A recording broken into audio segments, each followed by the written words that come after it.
மெயினாக வந்து பூக்கட்டி விற்கிறத தாண்டி மேரேஜ் ரிசப்ஷன் அதுக்கெல்லாம் வந்து பூ அலங்காரத்தை பண்ணுறதுக்கான டெக்கரேஷன் ஐடியாவை வந்து சொன்னது வந்து முத்துக்கு ரொம்ப பிடிச்சிருக்குது. நீ வந்து செய் மீனா, நான் உனக்கு ஹெல்ப் பண்ணுறேன் அப்படின்னு சொல்லிட்டு இருக்காங்க. அப்போ மீனா பண்ணி வச்சிருக்கிற டெக்கரேஷன்ஸ் எல்லாம் பார்த்துட்டு ரொம்ப நல்லா இருக்கு மீனா, எப்படி மீனா இப்படியெல்லாம் நீ யோசிக்கிற அப்படின்னு சொல்லி கேட்குறாரு. எல்லாரும் ஒரே மாதிரி செய்கிறாங்கல்லங்க, நம்ம கொஞ்சம் வித்தியாசமாக செஞ்சால் தானே நல்லாயிருக்கும் அப்படின்னு மீனா சொல்லிட்டு இருக்கும்போதே வந்து ஸ்ருதி அங்கே வந்துடுறாங்க. அங்கே அதை வந்து பார்த்த உடனே ரொம்ப நல்லா இருக்கு மீனா, ஆனால் இது எப்படி நீங்கள் பிஸ்னஸாக மாற்றுவீங்க அப்படிங்கிற மாதிரி கேட்கும்போது, நான் இந்த செஞ்சு வச்சிருக்கிற இதெல்லாம் வந்து எல்லா கல்யாண மண்டபங்களுக்கு கொண்டு போய் காமிப்பேன், இதே மாதிரி செஞ்சு கொடுக்குறேன்னு சொல்லுவேன் அப்படின்னு சொல்லி மீனா சொல்கிறாங்க. அது சரிப்பட்டு வராது, நீங்கள் இந்த மாதிரி எத்தனை பக்கம் போய் அலைஞ்சிட்டு இருப்பீங்க, இதை வந்து நீங்கள் பிஸ்னஸாக மாற்றணும், மார்க்கெட்டிங் பண்ணணும். இதை நீங்கள் பிஸ்னஸாக மாற்றணும் அப்படின்னா நீங்கள் நல்லா உங்களோட ஐடியாவை வந்து மார்க்கெட்டிங் பண்ணணும் அப்படின்னு சொல்கிறாங்க. அதை கேட்டோன்னே அப்படின்னா என்ன அப்படின்னு சொல்லி மீனா கேட்குறாங்க.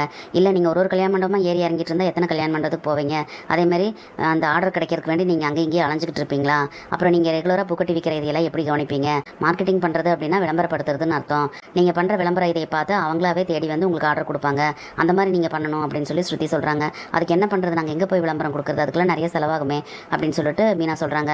ஆனால் ஸ்ருதி சொல்கிறது நல்ல ஐடியா தானே மீனா அப்படின்னு சொல்லி முத்து சொல்லவும், எனக்கு தெரிஞ்ச ஒருத்தங்க இருக்காங்க ஆன்லைனில் வந்து இந்த அட்வர்டைஸ்மெண்ட் எல்லாம் அவங்க இது பண்ணுவாங்க, நம்ம வந்து நம்மளோட டிசைன்ஸ் நம்மளோட டீட்டெயில்ஸ் எல்லாம் கொடுத்துட்டோம் அப்படின்னா நமக்குன்னு சொல்லி ஒரு வெப்சைட் ஓப்பன் பண்ணிடுவாங்க, அதில் நம்ம எல்லா டிசைன்ஸ் எல்லாமே போட்டு வச்சுட்டு நம்மளோட டீட்டெயில்ஸ் எல்லாம் கொடுத்துட்டோம் அப்படின்னா அதை பார்க்குறவங்க வந்து இந்த டிசைன் வேணும் அந்த டிசைன் வேணும்னு சொல்லி அவங்க செலக்ட் பண்ணி நமக்கே கால் பண்ணி கூப்பிடுவாங்க, நமக்கு மெயில் பண்ணுவாங்க, அந்த மாதிரியான ஆப்ஷன்ஸ் எல்லாம் இருக்குது. எனக்கு தெரிஞ்ச ஒருத்தங்க அந்த டிசைன்ஸ் எல்லாம் எனக்கு தெரிஞ்ச ஒருத்தங்க நல்ல வெப்சைட்ஸ் கிரியேட் பண்ணி தருவாங்க, நான் கூட்டிகிட்டு போகிற வாங்க அப்படின்னு சொல்லி ஸ்ருதி சொல்லவும், சரி போகலாம் இப்போவே போகலாம் அப்படின்னு சொல்கிறாங்க. சரி வாங்க போகலாம் அப்படின்னு சொல்லி ரெண்டு பேத்தையும் கூட்டிகிட்டு போகிறாங்க. ஸ்ருதிக்கு தெரிஞ்ச ஒருத்தங்க கிட்ட கூட்டிகிட்டு போகிறாங்க. அப்போ அவங்க வந்து நீங்கள் உங்களோட டிசைன்ஸ் எல்லாம் கொஞ்சம் கொடுங்க, நாங்கள் வந்து அதில் அப்லோட் பண்ணிக்குவோம், அதேமாதிரி உங்களோட டீட்டெயில்ஸு, நீங்கள் என்ன மாதிரியான ஃபெசிலிட்டிஸ் எல்லாம் கொடுப்பீங்க, என்னென்ன ஆர்டர்லாம் கேட்டால் கொடுப்பீங்க அப்படிங்கிற டீட்டெயில்ஸ் எல்லாம் கொடுங்க அப்படின்னு சொல்லி கேட்டுக்கிறாங்க. எல்லா டீட்டெயில்ஸும் சொன்னதுக்கப்புறமா ஓகே நாங்கள் இதை ரெடி பண்ணிவிட்டு உங்களுக்கு சொல்கிறோம் அப்படின்னு சொல்லி அனுப்பிடுறாங்க.